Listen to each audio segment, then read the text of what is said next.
చర్లకు స్వాగతం. ఈరోజు మనం మరొక మంచి కథ అని చెప్పుకుందాం.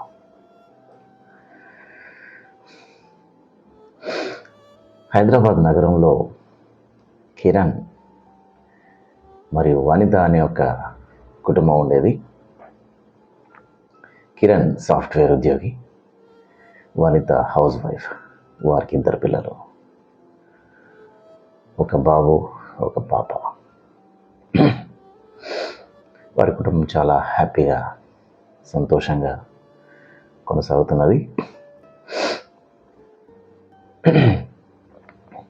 కిరణ్ పని ఒత్తిడిలో భాగంగా లేట్ నైట్స్ ఇంటికి రావడం, వీకెండ్స్లో ఫ్రెండ్స్తో కలిసి వేరు ప్రదేశాలను విజిట్ చేయడం చేస్తుండేవాడు.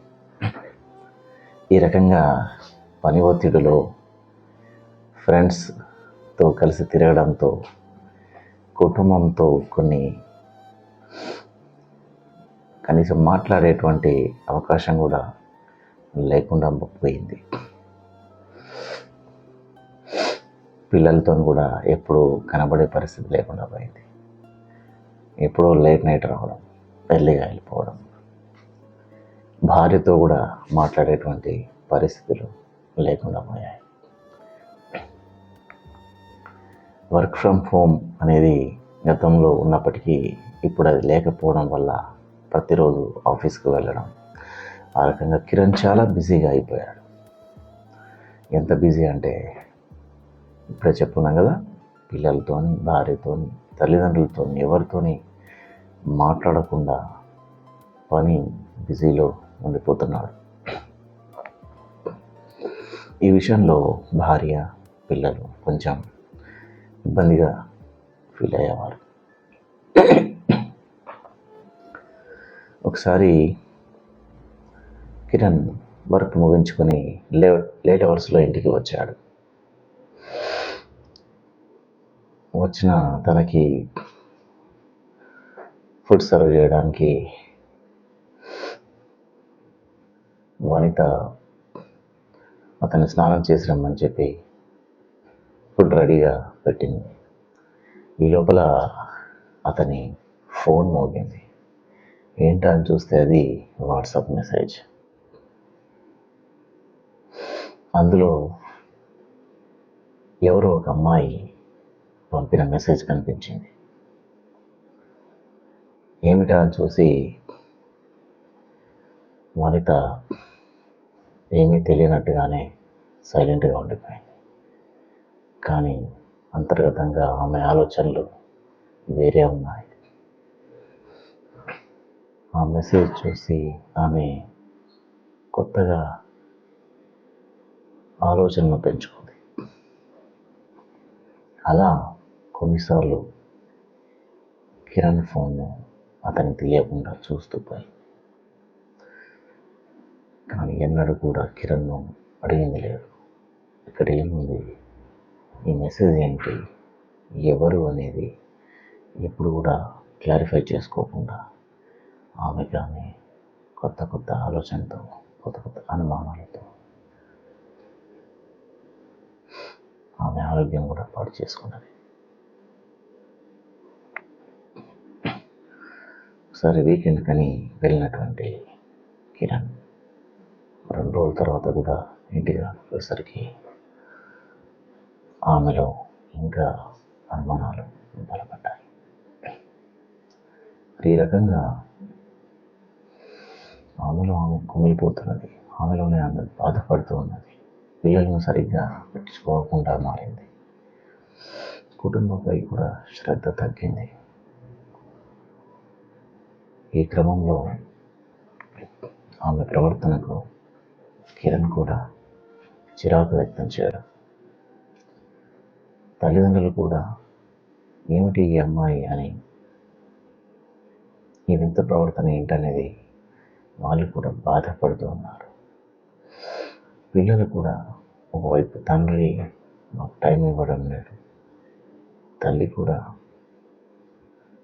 ప్రశాంతంగా ఇంట్లో ఉండకుండా ఎప్పుడు కుమిలిపోతూ బాధపడుతూ కనిపిస్తుంటే పిల్లలకు కూడా చాలా ఇబ్బందిగా మారింది. అయితే గమనించినటువంటి కిరణ్ తల్లిదండ్రులు ఇద్దరికి సర్ది చెప్పినా కూడా వారు ఎవరి బిజీలో ఎవరి ఆలోచనలో వారేమోనే ఉన్నారు తప్ప ఆ విషయాలను బయటికి ప్రస్తావించలేదు. ఈ క్రమంలో ఒకరోజు వనిత కిరణ్ను కూర్చోబెట్టి, నీ ప్రవర్తన నాకు నచ్చలేదు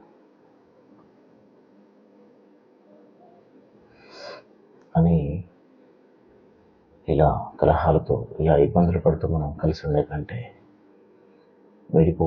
విడిపోయి సుఖంగా ఉండడం మంచిదని అసలు విషయం అడగకుండా ఈ రకంగా అతనితో మాట్లాడుతూ వెళ్ళిపోయింది. మళ్ళీ కొంతకాలం ఇలాగే సాగింది. తర్వాత వనిత అతనితో చెప్పకుండానే కోర్టుకు వెళ్ళింది. కోర్టులో నాకు విడాకులు కావాలని లాయర్ ద్వారా కేసు వేసింది. నోటీసులు వచ్చాయి కిరణ్కి. అది గమనించిన కిరణ్ షాక్ అయ్యాడు. ఇదేమిటి అని. ఎప్పుడు తనతో మాట్లాడదామన్నా ఆమె అతనికి సమయం ఇచ్చేది కాదు. ఈ రకంగా పిల్లలను తీసుకొని వారి పుట్టింటికి వెళ్ళిపోయింది వనిత.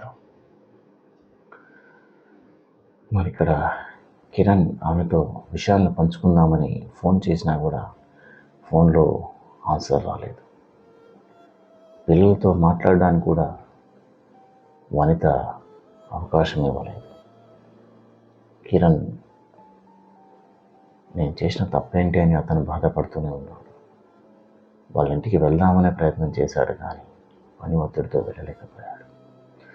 ఆ రకంగా వారి మధ్య కొన్ని నెలల గ్యాప్ పెరిగింది. ఈ లోపల కోర్టు కేసెస్లో ఇద్దరు తిరుగుతూనే ఉన్నారు. వనిత పిల్లల్ని కూడా గమనిస్తూనే ఉన్నది. వారి నాన్నను వాళ్ళు బాగా మిస్ అవుతున్నారు. స్కూల్కి కూడా వెళ్ళడం లేదు.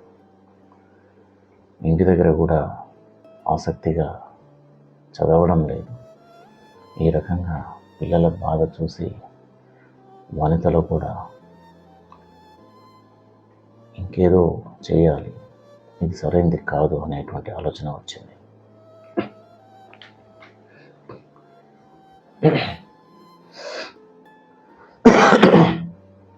ఒకసారి ఇరువైపులా బంధువులంతా కూడా వీళ్ళిద్దరిని పిలిపించి మాట్లాడారు. అయినా కూడా వాళ్ళిద్దరిలో అప్పుడే మార్పు కనిపించలేదు. తర్వాత కోర్టు పిలుపు వచ్చినప్పుడు ఇద్దరు కూడా కోర్టుకి వెళ్ళారు. వారితో పాటు పిల్లలు కూడా వచ్చారు. చెరో పక్క దూరంగా కూర్చున్నారు. పిల్లలు ఎవరి వైపు వెళ్ళాలి, ఎవరితో మాట్లాడాలో కూడా తెలియని సందేహంలో ఉన్నారు. ఎవరి వైపు కాకుండా, తల్లి వైపు తండ్రి వైపు కాకుండా వారిద్దరు దూరంగా కూర్చొని ఏడుస్తూ ఉన్నారు. అంతకుముందు కూడా కిరణ్ కొడుకు బిడ్డ సరిగ్గా అన్నం తినకపోయేవాళ్ళు, ఆడుకునే వాళ్ళు కాదు, చదువుకునే వాళ్ళు కాదు, ఒంటరిగా ఏడుస్తుండేవాళ్ళు. మరి ఆ రకంగా కోర్టుకు వచ్చినప్పుడు కూడా అదే బాధ వాళ్ళలో కనిపించింది. చివరికి తల్లిదండ్రులు ఇద్దరు వాళ్ళని చూశారు. మేము ఎందుకు ఇలా ఉన్నాం, మా పిల్లలు ఎందుకు ఇబ్బంది పడాలి అని నేరుగా కిరణ్ దగ్గరికి వెళ్ళి వనిత నిలదీసింది. నువ్వు ఎవరో అమ్మాయితో తిరుగుతున్నావు, నా పైన నీకు ఏకాగ్రత తగ్గింది, నా పైన ఇష్టం తగ్గింది. మనం ఇద్దరం ప్రేమించి పెళ్లి చేసుకున్న వాళ్ళం, నా పైన నీకు ప్రేమ తగ్గింది, మరొకరిపై వ్యామోహం పెరిగింది నీకు. అందుకని నా కుటుంబాన్ని ఇలా చేశావు, నా పిల్లల్ని ఇలా చేశావు అని కోర్టు బయట తీవ్రంగా ఏడ్చింది. ఆమె ప్రశ్నలకు నిర్ఘాంతపోయినటువంటి కిరణ్ విషయాన్ని వివరించాడు. నేను పనిచేస్తున్నటువంటి కంపెనీలో ఆమె ఒక సాఫ్ట్వేర్ ఉద్యోగి. ఆమె నా కొలీగ్ తప్ప, ఆమె ఒక ఫ్రెండ్ లాంటిది తప్ప, ఆమెతో నాకు ఎలాంటి రిలేషన్స్ లేవు. ఆమెతో నేను ఎలాంటి వ్యామోహంలో పడలేదు. పొరపాటుగా అర్థం చేసుకున్నాం. నేను ఎప్పుడు నీతో చెప్తామన్నా కనీసం నా మాటలు వినలేదు. నాకు చెప్పే అవకాశం కూడా ఇవ్వలేదు. అనవసరంగా నువ్వు ఇబ్బంది పడ్డావు, నేను ఇబ్బంది పడ్డాను, పిల్లలు తీవ్రంగా ఇబ్బంది పడ్డారు. ఇది మంచిది కాదు వనిత. నా పైన నీకు అన్ని అనుమానాలు వద్దు. నేను అలాంటి వాడిని కాదు. ఇప్పటికీ కూడా నేను నిన్ను పిల్లల్ని చాలా ప్రేమిస్తున్నాను అని తీవ్రంగా బాధపడుతూ ఏడుస్తూ చెప్పాడు కిరణ్. ఆ మాటలు నమ్మినటువంటి వనిత వెంటనే తన తప్పు తెలుసుకుంది. నీ కోర్టు వద్దు, నీ తిరుగుళ్ళు వద్దు, మనం కలిసే ఉందాం. మిమ్మల్ని నేను అనవసరంగా అనుమానించాను అని వెంటనే రియలైజ్ అయ్యి ఇద్దరు కూడా పిల్లల్ని దగ్గరికి తీసుకున్నారు. దగ్గర తీసుకొని ఆప్యాయంగా ఇక నుంచి మనం కలిసే ఉందాం. వీకెండ్స్లో మనం ట్రిప్స్ ఎంజాయ్ చేద్దాం, బంధువులను కలుద్దాం, కోపం వచ్చినప్పుడు సహనం వహిద్దాం, అనుమానాలు కలిగినప్పుడు వెంటనే వాటిని ఎక్స్ప్రెస్ చేసి సందేహాన్ని నివృత్తి చేసుకుందాం అని ఇద్దరు ఒక ఒప్పందానికి వచ్చారు. మంచిగా మాట్లాడుకున్నారు. పిల్లలు కూడా వాళ్ళని పట్టుకొని సంతోషంగా అమ్మ నాన్న అంటూ ఆప్యాయంగా వారిని పట్టుకొని ఉన్నారు. మరొకసారి ఇరువైపుల బంధువుల వాళ్ళందరూ కూడా కలిసినప్పుడు వారు అందరి మధ్య చెప్పారు, మేము ఇక్కడి నుంచి ఇలాంటి పొరపాటు చేయం, మంచిగా మాట్లాడుకుంటాం, కుటుంబానికి సమయం ఇస్తాను నేను అని కిరణ్ చెప్పాడు. తల్లిదండ్రులు కూడా, బంధువులు కూడా, మీ కుటుంబం మంచి కుటుంబం, మీ పిల్లలు చాలా తెలివైన వాళ్ళు, మీరు తెలివైన వాళ్ళు, మీరు మంచిగా హ్యాపీగా ఉండాలి, ఒకరినొకరు గౌరవించుకుంటూ, ఒకరి అభిప్రాయాలు ఒకరు షేర్ చేసుకుంటూ, వీకెండ్స్లో కలిసి ఫ్యామిలీ టూర్స్ పెడుతూ మీరు కలిసిపోయి పిల్లల భవిష్యత్తును తీర్చిదిద్దాలి, మీరు మంచి వాళ్ళు, మంచిగా కలిసి ఉండాలని చెప్పి నచ్చజెప్పినప్పుడు వాళ్ళు ఇంకా దగ్గర అయిపోయారు. ఇక నుంచి మేము అలా విడివిడిగా ఉందాం, పిల్లల్ని ఇబ్బంది పెట్టాం, మిమ్మల్ని ఫ్యామిలీని ఎవరిని కూడా ఇబ్బంది పెట్టామని అప్పటి నుంచి ఆ ఫ్యామిలీ కలిసిపోయింది. అప్పటి నుండి పిల్లలు మరలా స్కూల్కి వెళ్ళడం ప్రారంభమైంది. పిల్లలు కూడా వీకెండ్స్ చాలా హ్యాపీగా గడపడం మొదలైంది. ఆ రకంగా కిరణ్ వనిత ఒకటైపోయారు. ఒకరి మాటలకు ఒకరు విలువ ఇవ్వాలి, ఒకరినొకరు నమ్మాలి. ఏదైనా సందేహాలు ఉంటే ఎప్పటికప్పుడు నివృత్తి చేసుకోవాలి.